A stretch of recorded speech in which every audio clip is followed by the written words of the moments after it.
پھر ذرا میرے سوالات کے جواب دیتے رہیے۔ آپ اس نوکر کے متعلق کیا کہیں گے جو آقا کی مقرر کی ہوئی ڈیوٹی پر جانے کے بجائے ہر وقت بس اس کے سامنے ہاتھ باندھے کھڑا رہے اور لاکھوں مرتبہ اس کا نام جپتا چلا جائے؟ آقا اس سے کہتا ہے کہ جا کر فلاں فلاں آدمیوں کے حق ادا کر، مگر یہ جاتا نہیں، بلکہ وہیں کھڑے کھڑے آقا کو جھک جھک کر 10 سلام کرتا ہے اور پھر ہاتھ باندھ کر کھڑا ہو جاتا ہے۔ آقا اسے حکم دیتا ہے کہ جا اور فلاں فلاں خرابیوں کو مٹا دے، مگر یہ 1 انچ وہاں سے نہیں ہٹتا اور سجدے پر سجدے کیے چلا جاتا ہے۔ آقا حکم دیتا ہے کہ چور کا ہاتھ کاٹ دے، یہ حکم سن کر بس وہیں کھڑے کھڑے نہایت خوش الہانی کے ساتھ چور کا ہاتھ کاٹ دے، چور کا ہاتھ کاٹ دے 20 مرتبہ پڑھتا رہتا ہے، مگر ایک دفعہ بھی اس نظام حکومت کے قیام کی کوشش نہیں کرتا جس میں چور کا ہاتھ کاٹا جا سکے۔ کیا آپ کہہ سکتے ہیں کہ یہ شخص حقیقت میں آقا کی بندگی کر رہا ہے؟ اگر آپ کا کوئی ملازم یہ رویہ اختیار کرے تو میں نہیں جانتا ہوں کہ آپ اسے کیا کہیں گے، مگر حیرت ہے آپ پر کہ خدا کا جو نوکر ایسا کرتا ہے آپ اسے بڑا عبادت گزار کہتے ہیں۔ یہ ظالم صبح سے شام تک خدا جانے کتنی مرتبہ قرآن شریف میں خدا کے احکام پڑھتا ہے، مگر ان احکام کو بجا لانے کے لیے اپنی جگہ سے جنبش تک نہیں کرتا،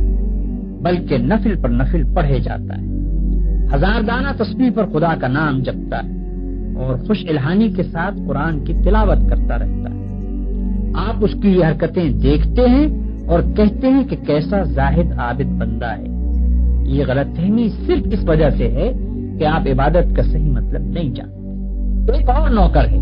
جو رات دن ڈیوٹی تو غیروں کی انجام دیتا ہے، احکام غیروں کے سنتا اور مانتا ہے، قانون پر غیروں کے عمل کرتا ہے اور اپنے اصلی آقا کے فرمان کی ہر وقت خلاف ورزی کیا کرتا ہے، مگر سلامی کے وقت آقا کے سامنے حاضر ہو جاتا ہے اور زبان سے آقا ہی کا نام جپتا رہتا ہے۔ اگر آپ میں سے کسی شخص کا نوکر یہ طریقہ اختیار کرے تو آپ کیا کریں گے؟ کیا آپ اس کی سلامی کو اس کے منہ پر نہ مار دیں گے؟ جب وہ زبان سے آپ کو آقا اور مالک کہے گا تو کیا آپ فوراً یہ جواب نہ دیں گے کہ تو پرلے درجے کا جھوٹا اور بے ایمان ہے، تنخواہ مجھ سے لیتا ہے اور نوکری دوسروں کی کرتا ہے، زبان سے مجھے آقا کہتا ہے اور حقیقت میں میرے سوا ہر ایک کی خدمت کرتا پھرتا ہے؟ یہ تو ایک معمولی عقل کی بات ہے جسے آپ میں سے ہر شخص سمجھ سکتا ہے، مگر کیسی حیرت کی بات ہے کہ جو لوگ رات دن خدا کے قانون کو توڑتے ہیں، کفار و مشرکین کے احکام پر عمل کرتے ہیں اور اپنی زندگی کے معاملات میں خدا کے احکام کی کوئی پرواہ نہیں کرتے، ان کی نماز اور روزے اور تسبیح اور تلاوت قرآن اور حج و زکوٰۃ کو آپ خدا کی عبادت سمجھتے ہیں۔ یہ غلط فہمی بھی اسی وجہ سے ہے کہ آپ عبادت کے اصل مطلب سے ناواقف ہیں۔ ایک اور نوکر کی مثال لیجیے۔ آقا نے اپنے نوکروں کے لیے جو وردی مقرر کی ہے یہ ٹھیک ناپ تول کے ساتھ اس وردی کو پہنتا ہے، بڑے ادب اور تعظیم کے ساتھ آقا کی خدمت میں حاضر ہوتا ہے، ہر حکم کو سن کر اس طرح جھک کر بصر و چشم کہتا ہے کہ گویا اس سے بڑھ کر اطاعت گزار خادم کوئی نہیں، سلامی کے وقت سب سے آگے جا کر کھڑا ہوتا ہے اور آقا کا نام جپنے میں تمام نوکروں سے بازی لے جاتا ہے، مگر دوسری طرف یہی شخص آقا کے دشمنوں اور باغیوں کی خدمت بجا لاتا ہے، آقا کے خلاف ان کی سازشوں میں حصہ لیتا ہے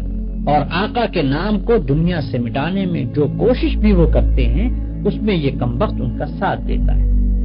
رات کے اندھیرے میں تو آقا کے گھر میں نقم لگاتا ہے اور صبح بڑے وفادار ملازموں کی طرح ہاتھ باندھ کر آقا کی خدمت میں حاضر ہو جاتا ہے۔ ایسے نوکر کے متعلق آپ کیا کہیں گے؟ یہی نہ کہ وہ منافق ہے، باغی ہے، نمک حرام ہے، مگر خدا کے جو نوکر ایسے ہیں ان کو آپ کیا کہیں گے؟ آپ سمجھتے ہیں کہ ہاتھ باندھ کر قبلہ رو کھڑے ہونا، گھٹنوں پر ہاتھ رکھ کر جھکنا، زمین پر ہاتھ ٹیک کر سجدہ کرنا اور چند مقرر الفاظ زبان سے ادا کرنا،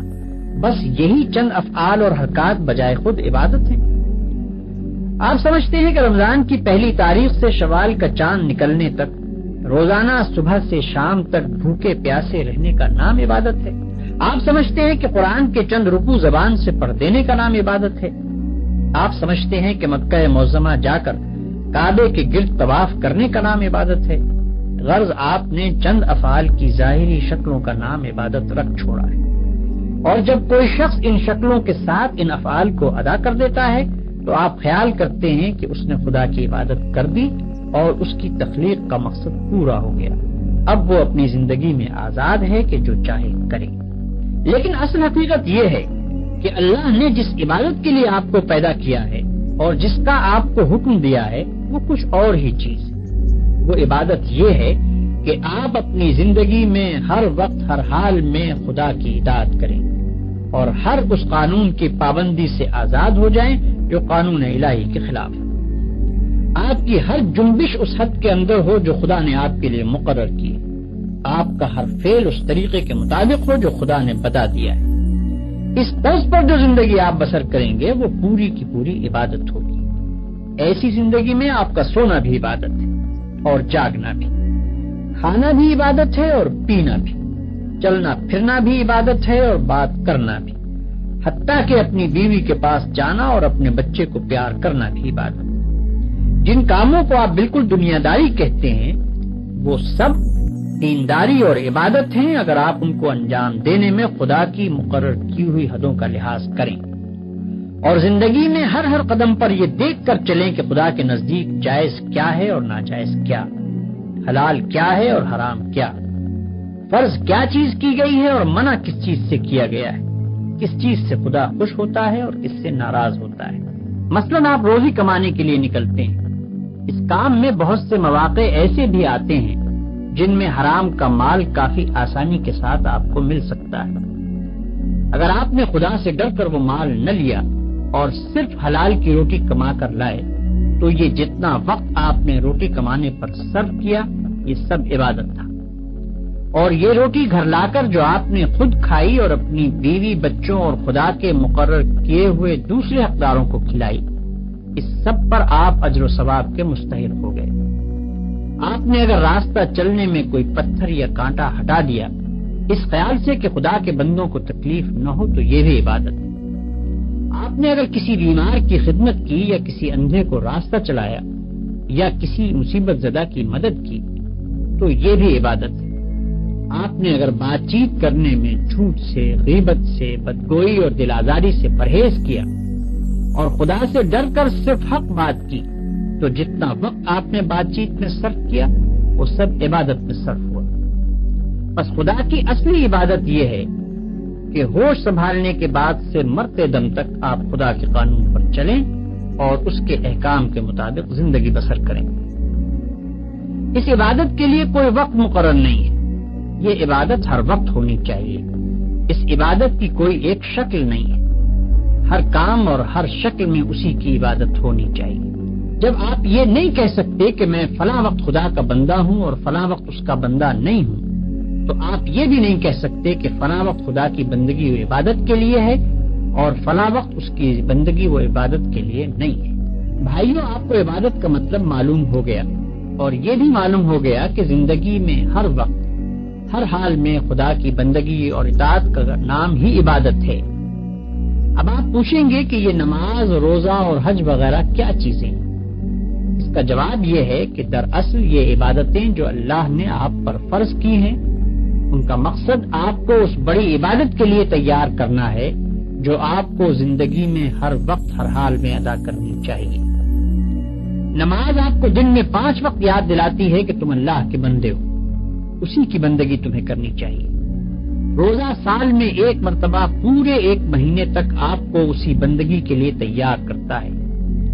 زکوٰۃ آپ کو بار بار توجہ دلاتی ہے کہ یہ مال جو تم نے کمایا ہے یہ خدا کا عطیہ ہے، اس کو صرف اپنے نفس کی خواہشات پر صرف نہ کر دو بلکہ اپنے مالک کا حق ادا کرو۔ حج دل پر خدا کی محبت اور بزرگی کا ایسا نقش بٹھاتا ہے کہ اگر 1 مرتبہ وہ بیٹھ جائے تو تمام عمر اس کا اثر دل سے دور نہیں ہو سکتا۔ ان سب عبادتوں کو ادا کرنے کے بعد اگر آپ اس قابل ہو گئے کہ آپ کی ساری زندگی خدا کی عبادت بن جائے تو بلا شبہ آپ کی نماز نماز ہے اور روزہ روزہ ہے، زکوٰۃ زکوٰۃ ہے اور حج حج ہے۔ لیکن اگر یہ مقصد پورا نہ ہوا تو محض رکوع اور سجدہ کرنے اور بھوک پیاس کے ساتھ دن گزارنے اور حج کی رسمیں ادا کر دینے اور زکوٰۃ کی رقم نکال دینے سے کچھ حاصل نہیں۔ ان ظاہری طریقوں کی مثال تو ایسی ہے جیسے ایک جسم کہ اگر اس میں جان ہے اور وہ چلتا پھرتا اور کام کرتا ہے تو بلا شبہ ایک زندہ انسان ہے، لیکن اگر اس میں جان ہی نہیں تو وہ ایک مردہ لاش ہے۔ مردے کے ہاتھ، پاؤں، آنکھ، ناک سبھی کچھ ہوتے ہیں مگر اس میں جان نہیں ہوتی، اس لیے تم اسے مٹی میں دبا دیتے ہو۔ اسی طرح اگر نماز کے ارکان پورے ادا ہوں یا روزے کی شرطیں پوری ادا کر دی جائیں مگر خدا کا خوف، اس کی محبت اور اس کی وفاداری و اطاعت نہ ہو جس کے لیے نماز اور روزہ فرض کیا گیا ہے، تو وہ بھی ایک بے جان چیز ہوگی۔